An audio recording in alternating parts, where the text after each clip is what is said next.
there's this pivotal moment where Chuck Smith is getting a lot of pressure from the elders in the church that the hippies are staining the shag carpet because they're coming in barefoot. They don't have shoes. They're not clean. They're very much, just a ratty kind of bunch. And they're saying they're ruining the shag carpet. Mm. And Kelsey playing Chuck is like, oh, the carpet. We're worried about the carpet. Let's save the carpet. And so his answer to the solution to the equation really happened in real life is he parked himself at the door and washed every hippie's foot that came in the door. And it made a huge statement, and I think was probably the most visual way you could represent Christianity in its most authentic form. Is that moment, and I think that it really hit home for Kelsey. I think Kelsey had a very profound personal experience in the filming of the movie. Andy Erwin, it is great to have you on this Charisma News podcast to be able to talk about this absolutely incredible, beautiful film, the Jesus Revolution movie, JesusRevolution.movie, for those of you that need to go to the website right away. I don't want to make you wait for that. Go check it out already. Andy, I am really blown away by this film. Just before getting to talk to you, my wife and I got to watch this film as a screener, and my response to this was I just was teared up. I was tearing up, and as the movie was ending and the credits were rolling, I was spontaneously praying and thanking God for this and asking God to be used in the next move. So if this is happening to me, I can't wait to see what happens in theaters. So, wow. Well, I appreciate that, buddy.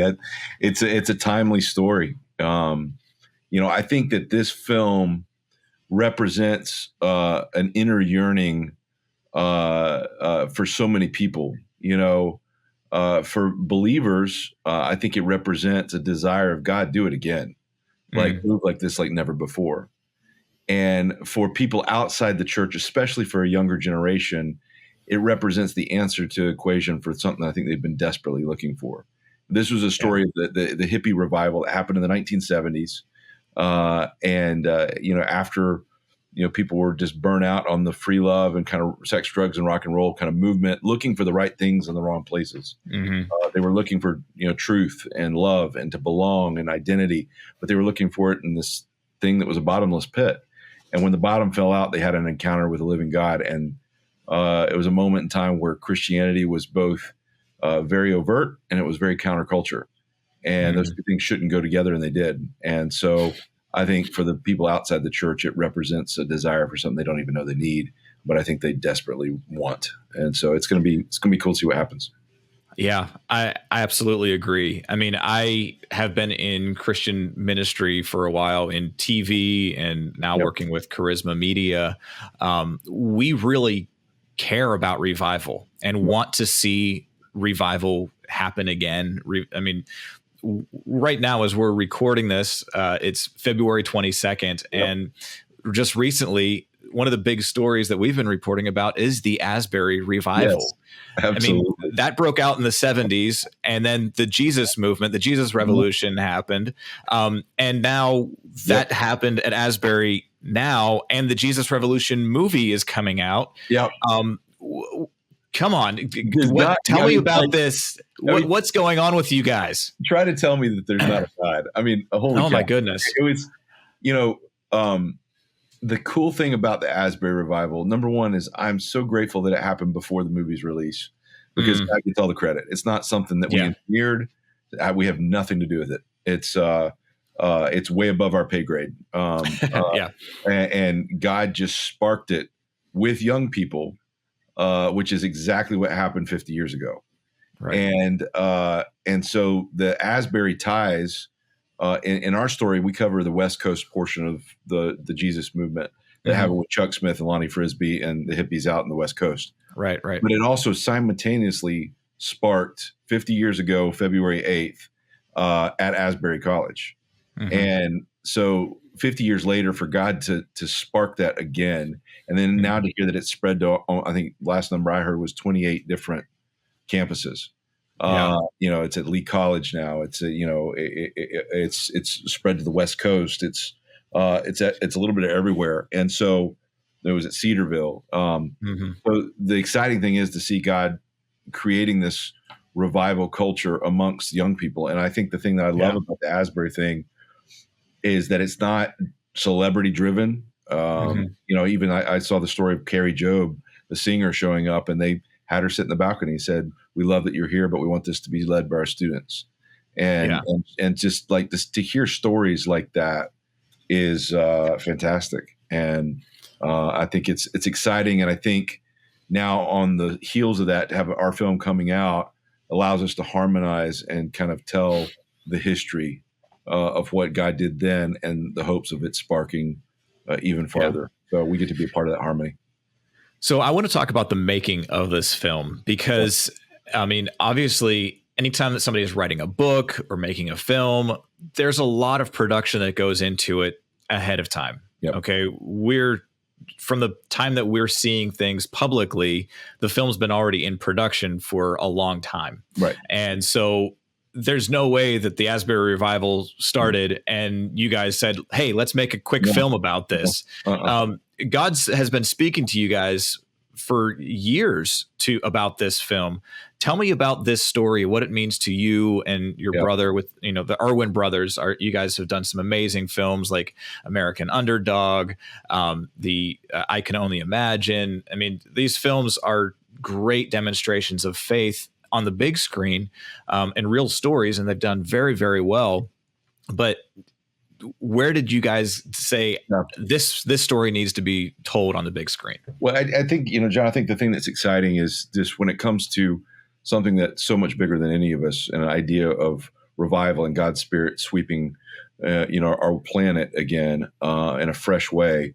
It's neat to see how it's been on the heart of so many people, whether it's the Asbury Revival or, our friend John Bevere just has a book coming out about revival that comes out next week, I believe. And so there's just so many kind of just this churning. But for us, it started about 10 years ago.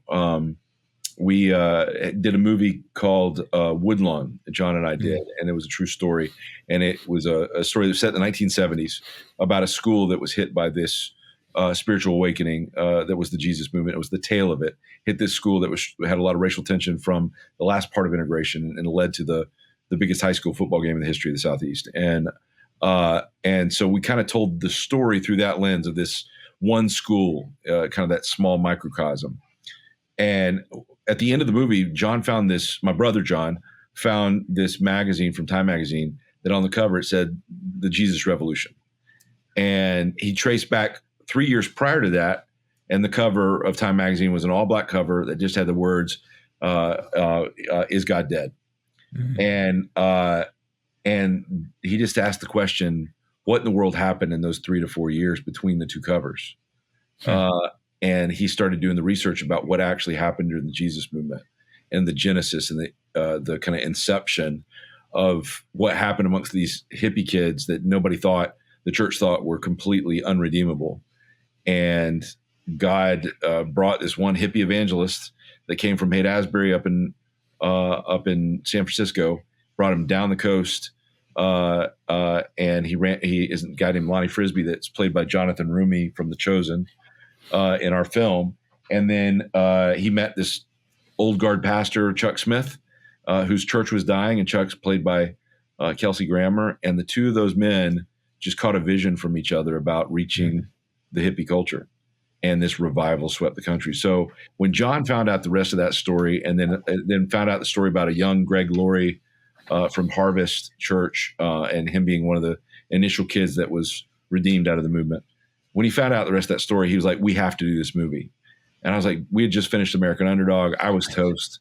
And I was like, "John, I think we should wait a little bit and catch your breath." He's like, "No, you don't understand. There's an urgency. We have to do it now." And I was like, "John, if you feel like you need to do it now, go for it. I'll slide over to produce. You direct it." And we brought in a buddy of ours, Brent McCorkle, who's an incredible director, to direct it with him. And I produced it with the rest of the team. And And just as he got done with it, and I saw, the pieces start and come back. I was like, this, everybody has to see this now.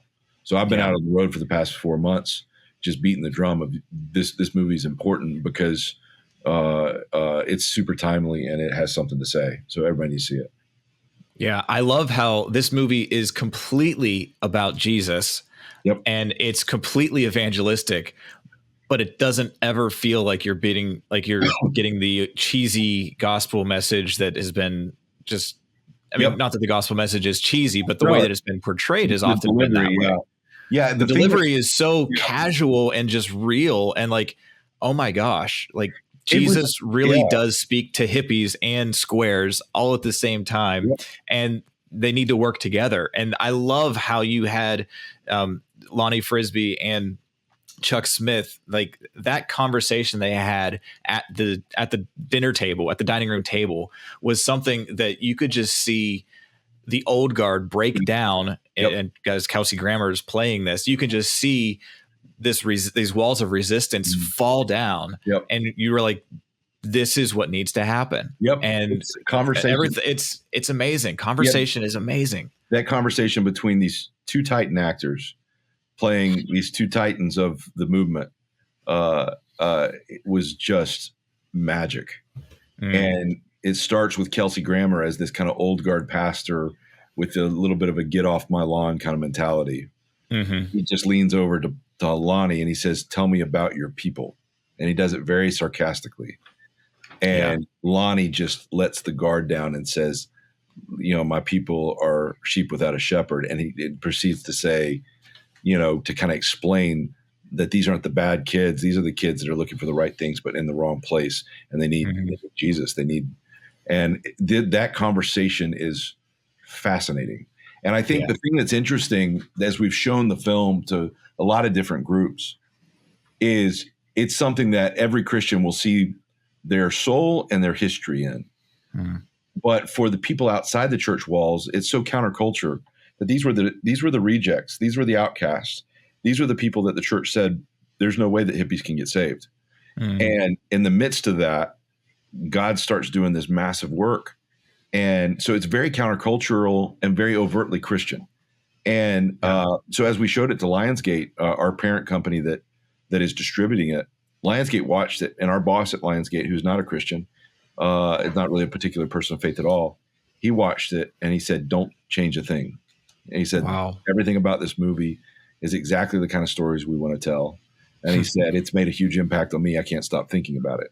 And so, it's been a really interesting thing that it's a great conversation starter with people that aren't Christians. And I think my encouragement is to the audience is, go to the movies this weekend and invite a lost friend because of the amazing conversations that will come out of it, of people that don't know Jesus. It's going to be powerful. Totally. I know part of that dining room conversation, they talked about everybody's on a quest to find God. Some people are going to drugs and that's leaving them empty. But this line that stuck with me, it says, there's power in desperation. Yes. And that really describes a lot of what we're seeing today. Is our desperation is what God's really responding to with these revivals that are popping up in different places. It's desperation in people's hearts and lives. Yeah. And he turns to Chuck right after that. And Lonnie asks, what would it take to make you desperate, Chuck? Yeah. And I think desperation is something that works both ways. I think for the hippies, the desperation came from the fact that they had tried everything that they were told was going to be what unlocked them to knowing God. LSD, and sex, drugs, and rock and roll, free love, all these things that were going to be what unlocked the door of them understanding the eternal. And the bottom dropped out and it got ugly. And so they were just completely hopeless that their movement had died. And then in the midst of that, on the other side, the church was dying. The church had lost their voice into culture. They had lost their ability to connect with people, and it was a dying religion. And that created a desperation for people like Chuck. So these two men that are completely desperate for change kind of all of a sudden saw that the answer was, a really getting back to the pure essence of Christianity. Yeah. And that's where the revival sparked. And I think that's what you're seeing right now at Asbury College. I think you see a generation that's desperate for something real, Hmm. desperate for something that tangibly matters, desperate to know God. Yeah. And I think the joy that's coming out of some of the old guard preachers that are watching this happen, seeing their history come back to life, is they're desperate for God to do it again because the church is Mm. dying. And so Yeah. I just feel like this is a moment in time where God's going to do a massive work. I think it's bigger than a movie. I think our movie gets to be a part of it. I think the movie's important. I think it's a story that's entertaining, and it's well worth seeing in the Hmm. theaters. But it's a part of a larger tapestry of God just massively moving in a way we haven't seen in 50 years. Absolutely. And I love how this is coming out right now. Yeah. And I think this will help. I think maybe the older generation that maybe they grew up during the Jesus Revolution days and the Jesus People days. Yep. I mean, I know that for my entire life, I've heard stories of what Yep. happened in the 70s. Yep. I mean, I'm originally from the Pittsburgh area, and there was a Catholic outpouring of the Holy Spirit Wow. there, That's and awesome. that had changed the whole region. And there's a lot of non-denominational churches that grew very big there. So that there's this affinity towards the move of the Holy Spirit. But I kind of feel like maybe God is using this film to say, hey, you guys that went through this back then, and you were the hippies, now you're the squares, and I'm bringing a new breed of hippies Yeah. into your churches, and you got to be ready to receive them. I think Yep. God's going to use this movie to help people see that. Yep. And in bringing this up, who do you think are the hippies of today? I mean, I think you look at this current generation, and I think a lot of people in the church, they call them the woke generation. These and I think that each of these, I think kids are the young people, the Gen Zers. They're out and they're looking for significance. They're looking for identity. They're looking for truth. They're really big on justice. All the things that they're looking for the right things, but they're looking for it in this bottomless pit. Whether it's causes, whether it's group identities, whether it's agendas, social media, all of those things, they're looking for it in something that is just a bottomless pit. And I think that hopelessness of justice without Jesus is really an exhausting place to be. It's a dangerous place to be. And so I think as the bottom drops out and they continue to desperately look for something that's ultimately true, I think there's a craving for something real. And so I think it's, you hear a lot of pastors up preaching about people with woke agendas, but I think that's the mission field right now. And I think that Jesus is just calling people to himself of saying, you're looking for the right things. We all want justice. We all want to belong. We all want identity. But I think that there's a missing element. And I think that, I think that that's the hippie generation right now that desperately wants something that is bigger than themselves, and they don't know what they need. And I think it's found in this story. And I love the just the storyline of how Chuck Smith is really dealing with these people that were part of his congregation that were not friendly to the hippies. Yep. And you have some of them walk out. But I love the point in the movie where there's a line of people getting in to the church, and you just can't get in because this line is so long. And then you get to see the front of the line, and really at the door is Kelsey Grammer, playing Chuck Smith, washing people's feet. Yep. Okay, two things. Yeah. Tell me about that powerful moment in that scene as you're filming that, because you can see that's more than just acting going on there. Wow. But also, did that really happen? Yes, it did. It absolutely did. Yeah, it really happened. And like I said, I'm a producer on this film. The credit really goes to my brother and John Gunn, the writers, and then John and Brent McCorkle, the directors. We really facilitated their vision. So but as we kind of watch the story play out, there's this pivotal moment where Chuck Smith is getting a lot of pressure from the elders in the church that the hippies are staining the shag carpet because they're coming in barefoot. They don't have shoes. They're not clean. They're very much, just a ratty kind of bunch. And they're saying they're ruining the shag carpet. And Kelsey playing Chuck is like, oh, the carpet. We're worried about the carpet. Let's save the carpet. And so his answer to the solution to the equation really happened in real life is he parked himself at the door and washed every hippie's foot that came in the door. And it made a huge statement, and I think was probably the most visual way you could represent Christianity in its most authentic form. Is that moment, and I think that it really hit home for Kelsey. I think Kelsey had a very profound personal experience in the filming of the movie. He'd always, been friendly to faith, but he was out on his back porch, said he was kind of having a reflective moment, saying a prayer to God, saying, I want to do something with my life that matters. And the next day, the script for Jesus Revolution ended up on his doorstep from his agent. And he read the script, said, I'm doing this movie. And it made a huge impact on him.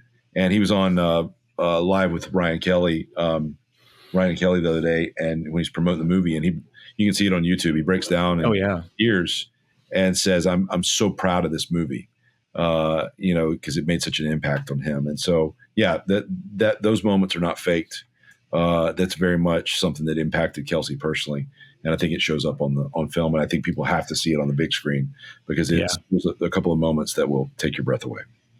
I totally agree. I mean, I saw it on my laptop as I'm watching a screener, and I'm like, I got to go see this on the big screen. I mean, there's something about going to the theater with other people, watching it there and experiencing something this emotional, this raw, this real all together.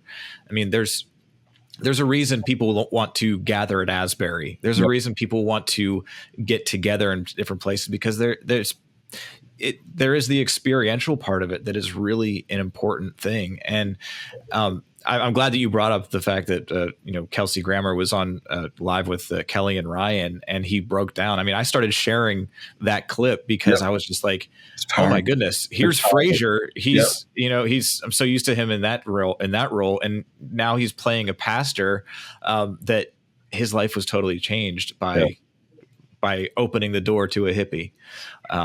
So that's really cool. It's powerful. And I think what you said, John, I agree with that.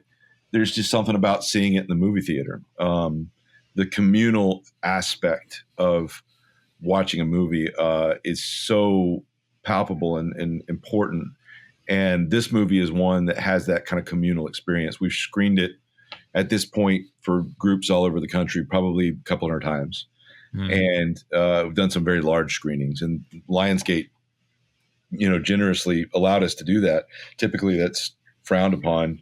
And they just saw the value that you can't overscreen the right film, because the communal aspect, when we would show it to a theater full of people, is just, it sparked this moment of life and shared experience that was just electric.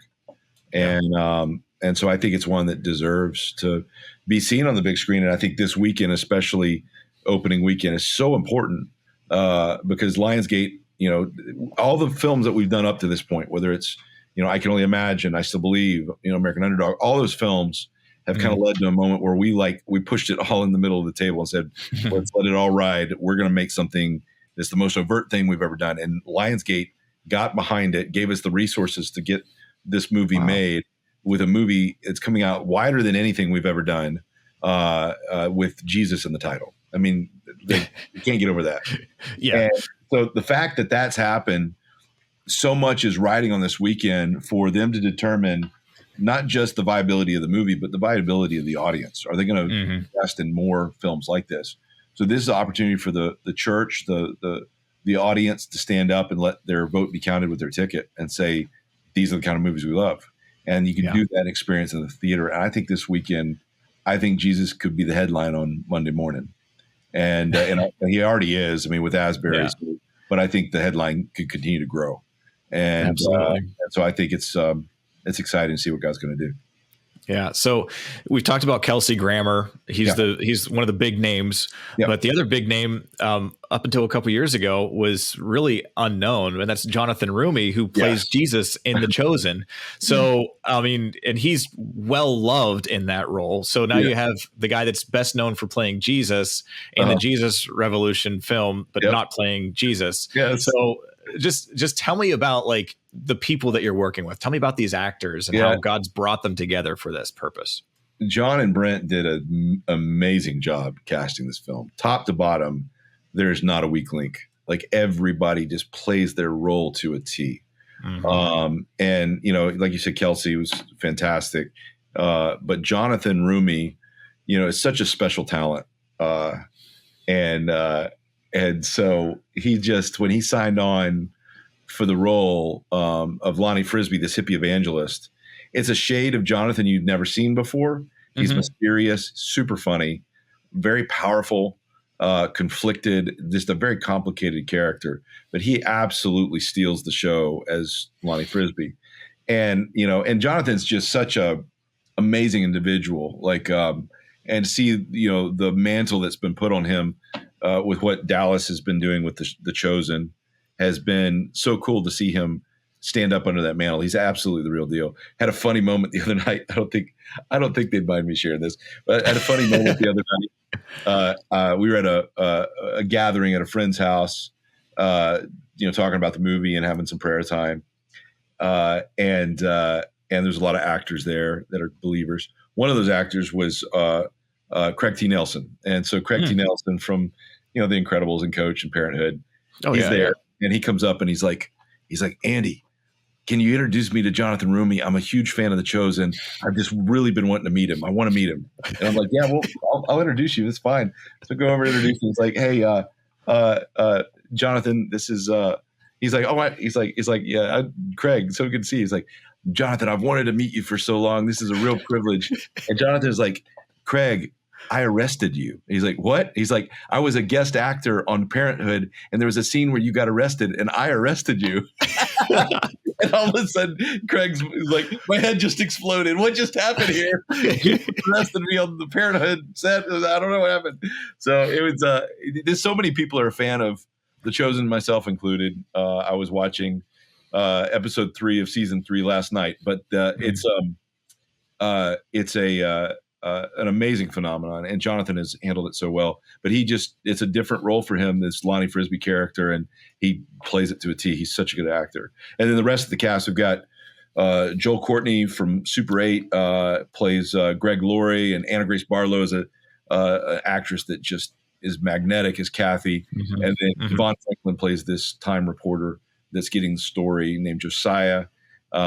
Kimberly Williams Paisley plays Greg's mom. And so it's a fantastic cast. Not a weekly. It really is. Yeah. Real quick. And then is one of the actors that you'll see when you see it is this actor, Sean Weiss. And I don't know if you remember him from as kids watching the Disney movie, The Mighty Ducks. And he was the goalie. He played Goldberg, the goalie on The Mighty Ducks. Well, Sean plays a Vietnam vet that's a homeless Vietnam vet in our story. Oh my goodness. Yeah. So that's Sean.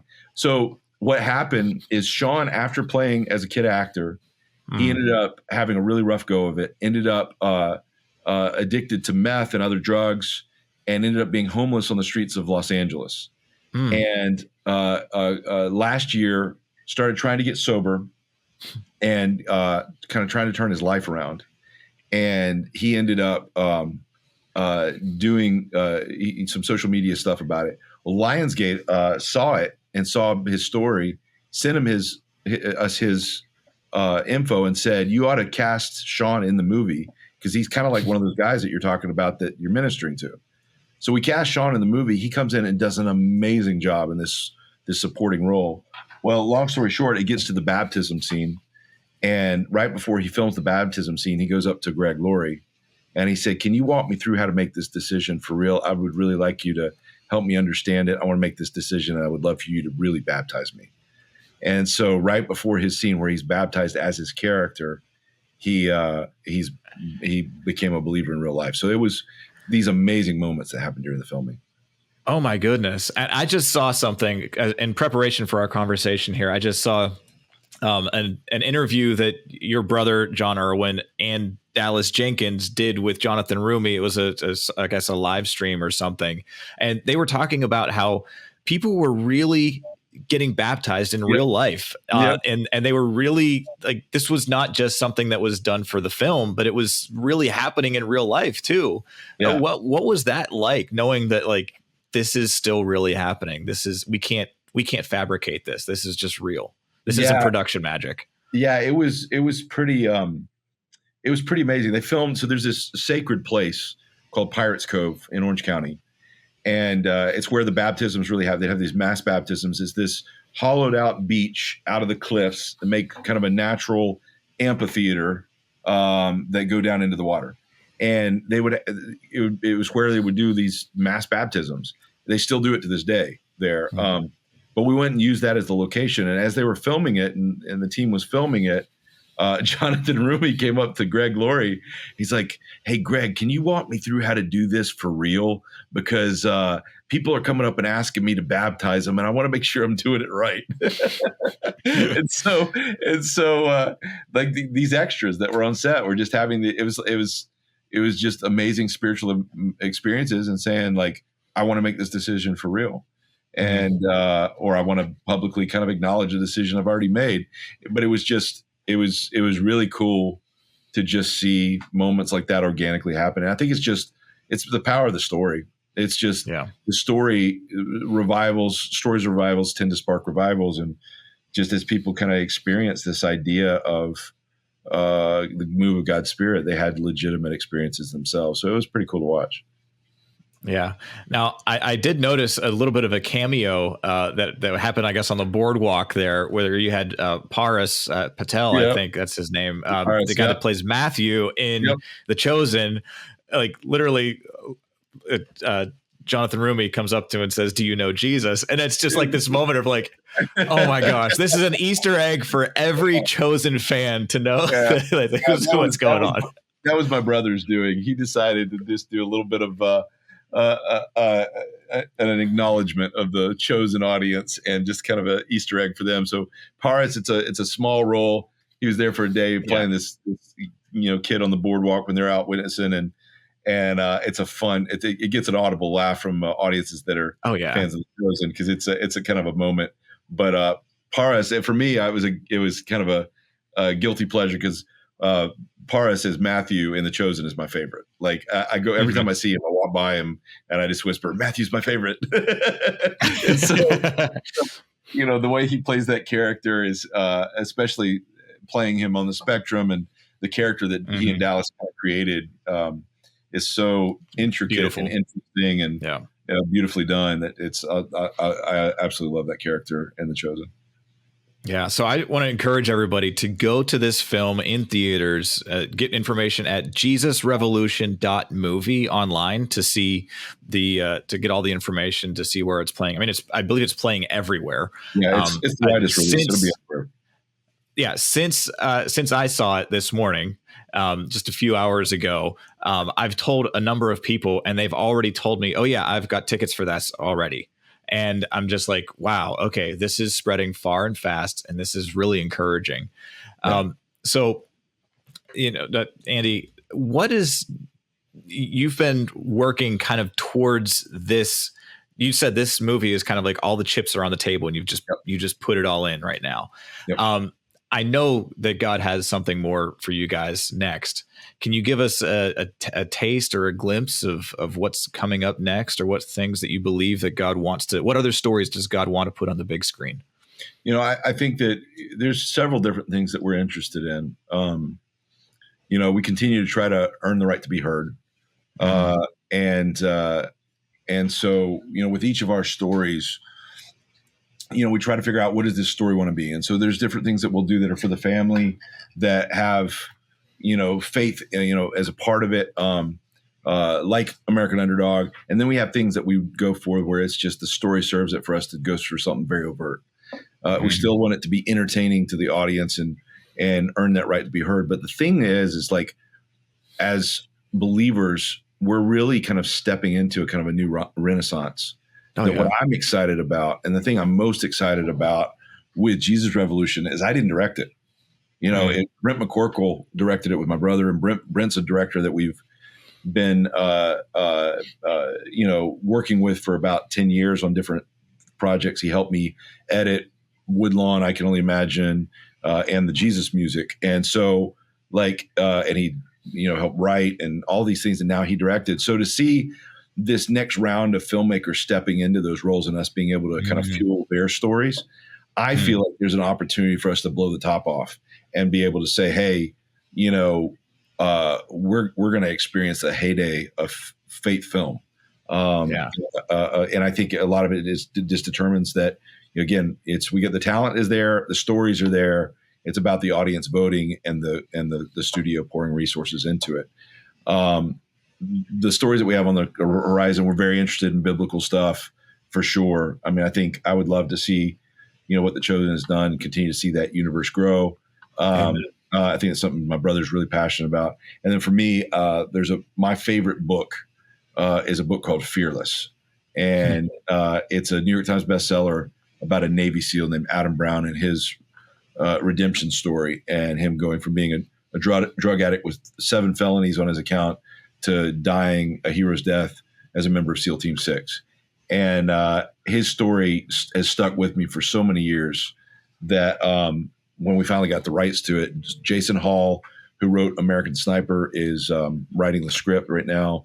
And that's the next one I'm sinking my teeth into. And so that one's going to be an amazing project that that's been a passion project of mine. So I think we've all have our stories, but God's just, I think, has the ability to blow the doors off right now. Wow. So there's a couple scenes that I just really loved and I can relate to. I was a missionary with Youth with a Mission for 8 years. So awesome. whenever they were praying for the car to start, that scene cracked me up because it's so relatable. I mean, I think everybody that has had a bit of a junker car or has had to you've had to really have faith to get from one place to another has had an experience just like that. Yep. And that just made me laugh out loud. Yep. I just appreciate the prayers. God, you're not making me look too good right now. Yeah. So a lot of that humor, came from Jonathan Rumi. He's hysterical. Really? Wow. They would have these scenarios written out with a little bit of dialogue, and they're supposed to pray over this car that, to try to get it started, and all the hippies are praying for it. And Jonathan just kept going with it and ad-libbing this prayer. And it just got more and more hysterical and relatable because it's very real life, especially to those of us that have grown up in the church. But that was Jonathan. And so there's a lot the thing that people have watched the movie, one of the comments they make that they're most surprised about is how much humor there is in the story. There's a lot of just fun, humor kind of these scenarios. And then it turns on a dime to go somewhere that just really grabs your heart. So it's, that was one of those scenes that, we've all been there. It's great. Yeah. So definitely audiences are going to laugh. They're going to cry. They're going to shed a tear in an emotional way where you're moved by the Holy Spirit as you're watching this.